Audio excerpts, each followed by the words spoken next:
Les pirates informatiques compliquent la vie des compagnies aériennes et de leurs passagers. Boeing affronte divers défis, anciens et nouveaux. Lufthansa modifie ses opérations.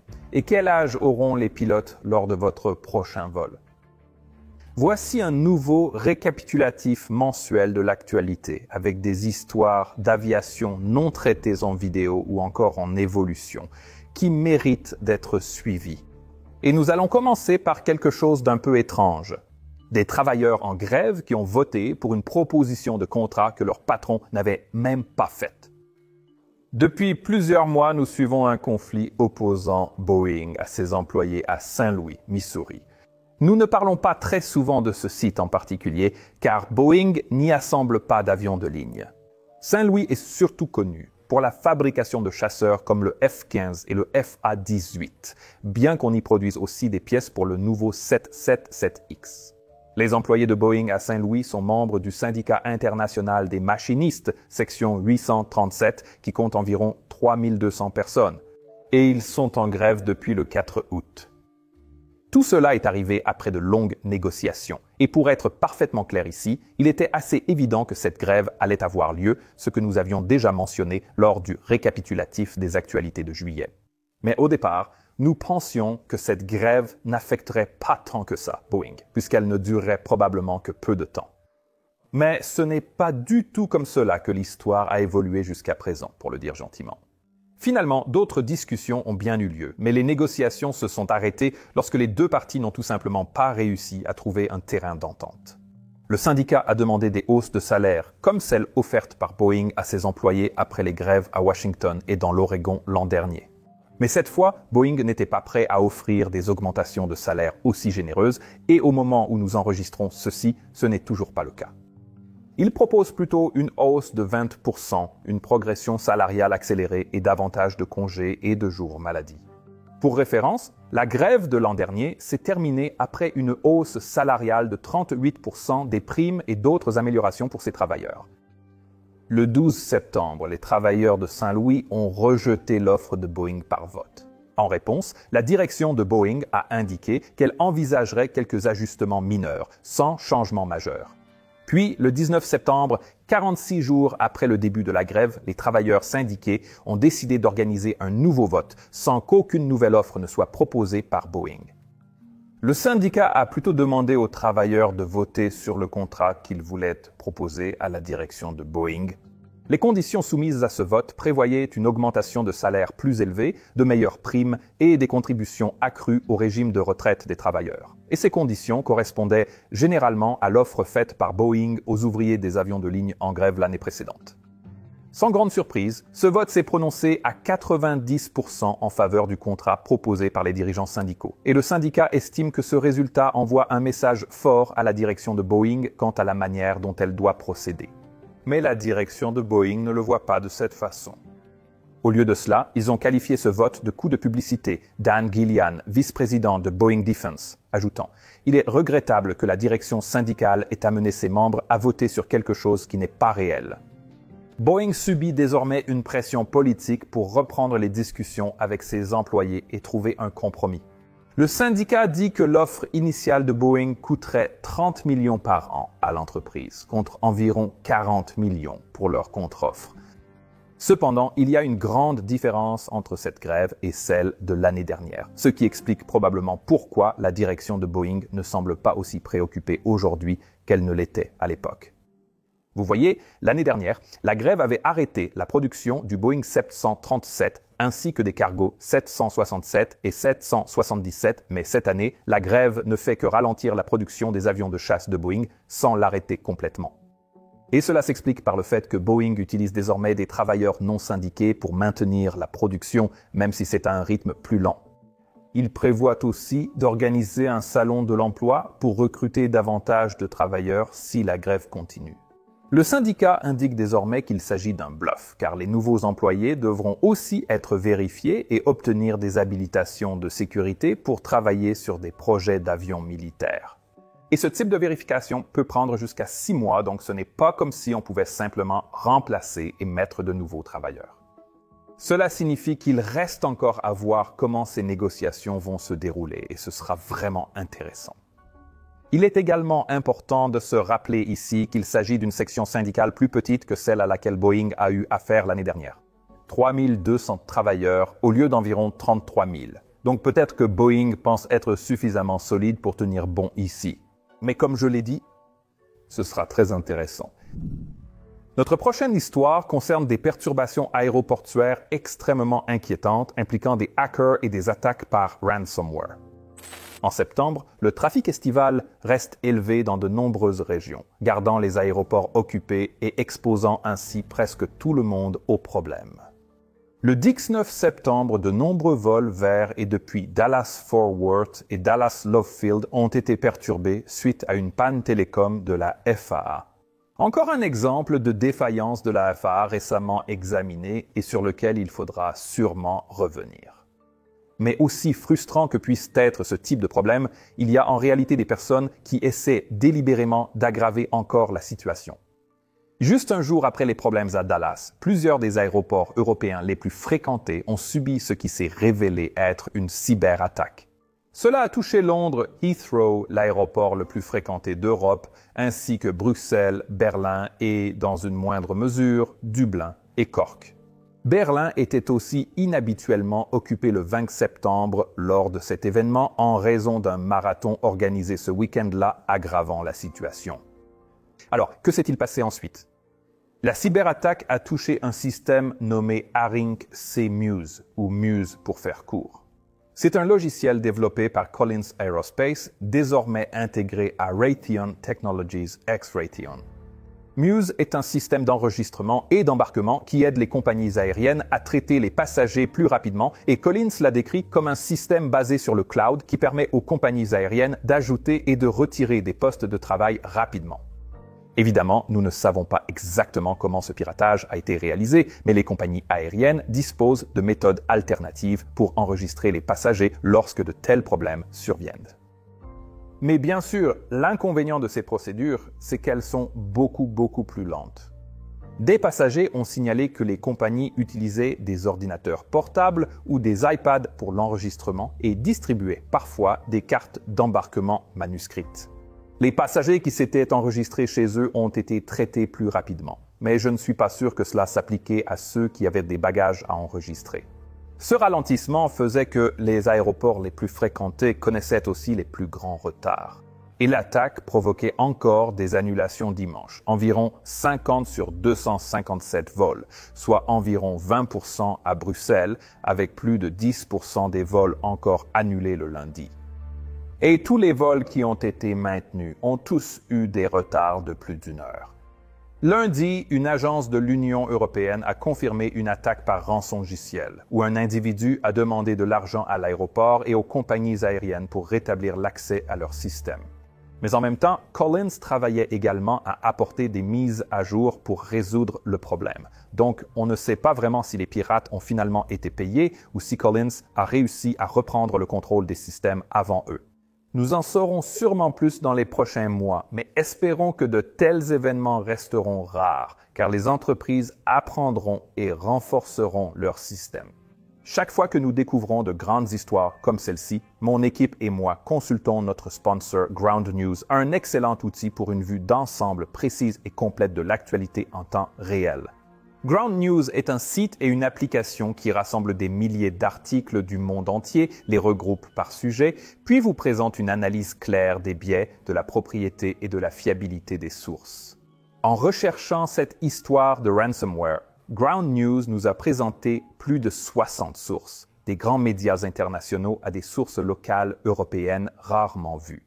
Certains médias ont évoqué les menaces de cybersécurité, d'autres le chaos chez les passagers. Le premier angle vu peut influencer votre perception de l'histoire.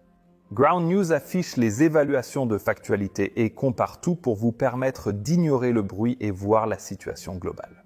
Lorsque nous réalisons ces vidéos, nous ne voulons pas seulement montrer des gros titres accrocheurs. Nous avons besoin de sources précises et fiables pour nous assurer de vous fournir des informations aussi exactes et impartiales que possible. Et Ground News nous aide à atteindre cet objectif.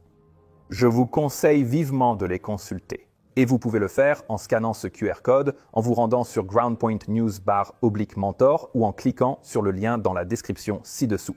Cela vous donnera 40% de réduction sur le prix du même abonnement que j'utilise, ce qui revient à seulement 5 $ par mois si vous vous dépêchez. Merci à Crown News, maintenant continuons. Pour notre prochaine histoire, nous allons nous intéresser à Lufthansa et à quelque chose qui est passé en grande partie inaperçu, mais qui nous révèle aussi quelques détails intéressants sur ce à quoi s'attendre dans l'industrie aérienne, en particulier en Europe. Le 12 septembre, le groupe Lufthansa a annoncé qu'il rapprocherait un peu plus les autres compagnies aériennes de son groupe de la maison mère Lufthansa. Outre Lufthansa, le groupe inclut Swiss, Austrian Airlines, Brussels Airlines, Air Dolomiti, Eurowings et d'autres compagnies. Et il intègre aussi UTA Airways. Dans leur annonce, Lufthansa a expliqué que les opérations de compagnies comme Swiss, Austrian et Brussels Airlines en particulier allaient être légèrement modifiées, principalement de manière à ce que les passagers ne puissent pas le voir directement. Plus précisément, le réseau d'exploitation des compagnies aériennes, en d'autres termes, les routes qu'elles desservent, serait mieux coordonné avec le reste des vols du groupe. Mais cela soulève évidemment la question, pourquoi cela n'a-t-il pas déjà été fait ? Swiss, Austrian et Brussels Airlines font toutes partie du groupe Lufthansa depuis un certain temps déjà, alors pourquoi n'ont-elles pas été intégrées de cette manière auparavant ? Pourquoi une compagnie aérienne achèterait-elle essentiellement un concurrent sans l'intégrer aussi étroitement qu'elle le pourrait ? Eh bien, ce que cette histoire nous montre, c'est à quel point la consolidation des compagnies aériennes a été différente si l'on compare, par exemple, l'Europe et les États-Unis. Aux États-Unis, les attentats du 11 septembre ont ouvert une période de crise et de consolidation, faisant émerger les 4 grands, American, Delta, United et Southwest. Point crucial, ce furent des fusions complètes. Donc les noms comme United States Airways, Northwest et Continental, eh bien, ils ont tout simplement disparu. Les équipages de ces compagnies ont été intégrés aux opérations de la compagnie mère et les avions ont été repeints dans des couleurs entièrement nouvelles. En Europe, une consolidation plus lente a également eu lieu, mais d'une manière plutôt tiède. Lufthansa a ajouté des compagnies aériennes à son groupe et des entreprises comme Air France et KLM ont formé leur propre groupe en ajoutant des compagnies comme Transavia et HOP, et le groupe International Airlines Group a également fait de même avec des compagnies comme British Airways, Iberia, Aer Lingus et Vueling. Mais ces compagnies aériennes ont conservé leur propre livrée et des opérations distinctes.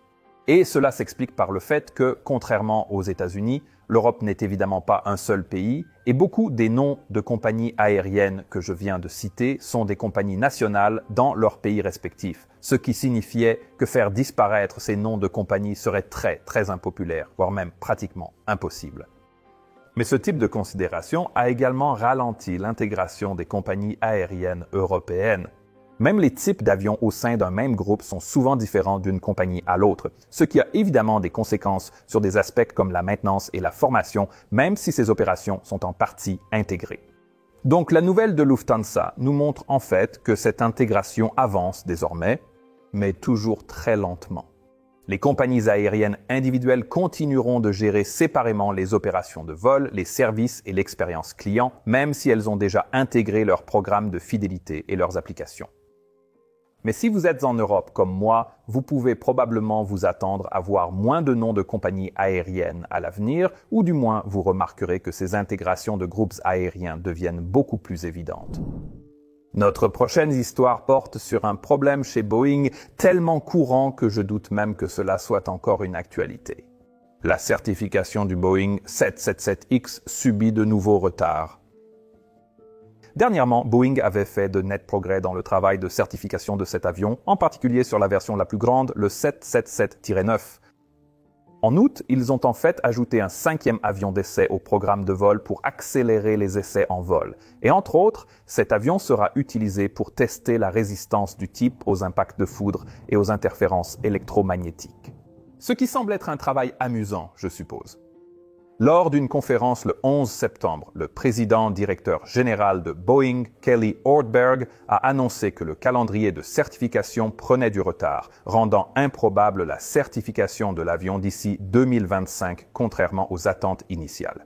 Les premières livraisons d'avions n'étaient de toute façon pas prévues avant 2026, mais selon Leham News, Boeing a désormais informé les compagnies aériennes de ne pas s'attendre à recevoir de nouveaux avions avant juin de l'année prochaine. Mais les compagnies aériennes, elles, étaient déjà plus pessimistes que cela. Donc elles ne s'attendaient pas à ce que ces avions arrivent avant, au plus tôt, octobre 2026. Les précédents retards concernant la certification du 777X étaient liés à des problèmes spécifiques, comme les liaisons de poussée cassées des moteurs de l'avion dont j'ai parlé dans une vidéo l'année dernière. Mais dans ce cas, il n'y a pas de nouveaux problèmes spécifiques qui causent des retards supplémentaires. La certification ralentit simplement. Comme l'a dit Urdberg, il reste beaucoup à faire pour que l'entreprise obtienne la certification du 7779 par la FAA. Tout cela signifie que lorsqu'il entrera en service, le 7779 aura au moins 6 ans de retard sur le calendrier. Ainsi, des compagnies aériennes comme Emirates, qui sont vraiment impatientes de l'ajouter à leur flotte, ne sont pas plus satisfaites pour l'instant et Boeing devra probablement leur verser une compensation importante pour tous ces retards. Il y a aussi un aspect positif. Malgré les retards, Boeing reçoit toujours de nouvelles commandes pour cet avion. Cathay Pacific a commandé 14 nouveaux 777-9 en août, totalisant 35. En mai, Qatar a aussi ajouté 3777-9 à ses commandes. L'avion sera donc en retard, mais il est évident que les compagnies aériennes le souhaitent vraiment. Bonne nouvelle pour Boeing, les livraisons s'accélèrent régulièrement. À la fin du mois d'août, Boeing avait livré un total de 385 avions en 2025 jusqu'à présent, ce qui signifie qu'ils avaient livré plus d'appareils à ce stade en 2025 que pendant toute l'année 2024. Bien sûr, l'année 2024 a été particulièrement mauvaise pour Boeing à cause du scandale de la porte arrachée, puis de la grève que j'ai mentionnée plus tôt. Ce rythme de production accéléré résulte des efforts pour dépasser la limite de 38 737 MAX par mois imposée par la FAA. Boeing souhaite désormais voir cette limite portée à 42 appareils, mais ils ne sont pas pressés. Le président directeur général de Boeing, Kelly Ortberg, a affirmé qu'ils n'accéléreront que s'ils peuvent garantir la stabilité. Et il a ajouté « Si nous ne sommes pas prêts, nous attendrons un mois. Un mois ne changera rien globalement, mais perdre la stabilité aura des conséquences. Nous allons nous assurer de nous gouverner nous-mêmes, de faire ce qu'il faut et de construire un avion de qualité. Ce qui me paraît plutôt bien. » Ensuite, il y a quelque chose qui s'est en fait produit très tard, en août, mais c'était trop tard pour que nous puissions en parler dans le récapitulatif du mois précédent. Ceci concerne l'âge maximal des pilotes en activité. J'ai déjà parlé de propositions pour permettre aux pilotes plus âgés de rester plus longtemps dans le cockpit, afin de pallier la pénurie de pilotes. Les démarches récentes à ce sujet remontent à 2023 et ont été rejetées seulement quelques mois plus tard. Mais la discussion plus large sur l'âge des pilotes remonte bien plus loin que cela. À retenir, ces initiatives étaient portées par les États-Unis. Mais à la fin du mois d'août, l'organisme qui a demandé de relever l'âge obligatoire de la retraite des pilotes de ligne de 65 à 67 ans était cette fois l'Association internationale du transport aérien, l'Association internationale du transport aérien, qui représente 350 compagnies aériennes dans le monde. Ils ont officiellement soumis cette proposition à l'Organisation de l'aviation civile internationale, l'Organisation de l'aviation civile internationale des Nations Unies. Alors, pourquoi est-ce si important? Eh bien, le problème est que même si les États-Unis décidaient d'augmenter l'âge de la retraite de leur propre initiative, les pilotes concernés, qui seraient évidemment parmi les plus anciens de leur compagnie aérienne, seraient fortement limités quant aux destinations où ils seraient autorisés à voler. De nombreux pilotes expérimentés piloteraient des gros porteurs sur des vols internationaux à 65 ans, mais ne pourraient continuer que si les pays de destination autorisent aussi les pilotes de plus de 65 ans. Il existe déjà des pays comme l'Australie, le Brésil et la Nouvelle-Zélande qui autorisent les pilotes de ligne à voler au-delà de 65 ans, mais il serait difficile pour une compagnie aérienne, disons aux États-Unis, de conserver des pilotes au-delà de cet âge s'ils ne pouvaient être programmés que sur quelques destinations. La planification serait cauchemardesque. Les compagnies aériennes devraient donc requalifier ces pilotes pour piloter des monocouloirs sur des vols intérieurs, ce qui poserait aussi des problèmes de rémunération et d'ancienneté. Donc, ce type de proposition aurait beaucoup plus de chances d'avoir un effet concret si elle recevait une approbation plus large. C'est pourquoi l'examen de l'Organisation de l'aviation civile internationale est vraiment important. Mais est-il vraiment sûr pour les pilotes de piloter des avions de ligne au-delà d'un certain âge? Eh bien, un argument ici est qu'aujourd'hui, nous disposons de moyens bien meilleurs pour surveiller la santé des pilotes qu'autrefois. Ces pilotes devraient évidemment toujours respecter les mêmes normes de santé que tout le monde. L'Association internationale du transport aérien a également suggéré que les compagnies aériennes pourraient être tenues de s'assurer que 2 pilotes de plus de 65 ans ne soient pas programmés ensemble par mesure de précaution supplémentaire. Maintenant, les syndicats de pilotes n'aiment pas cette idée. Ils soutiennent que nous ne disposons pas de suffisamment de données pour justifier une telle augmentation de l'âge. Mais d'un autre côté, beaucoup de pilotes de plus de 65 ans qui ne peuvent plus voler pour leurs compagnies aériennes aujourd'hui continuent tout de même leur carrière professionnelle en pilotant des jets d'affaires à la place. Donc cela se produit déjà en quelque sorte.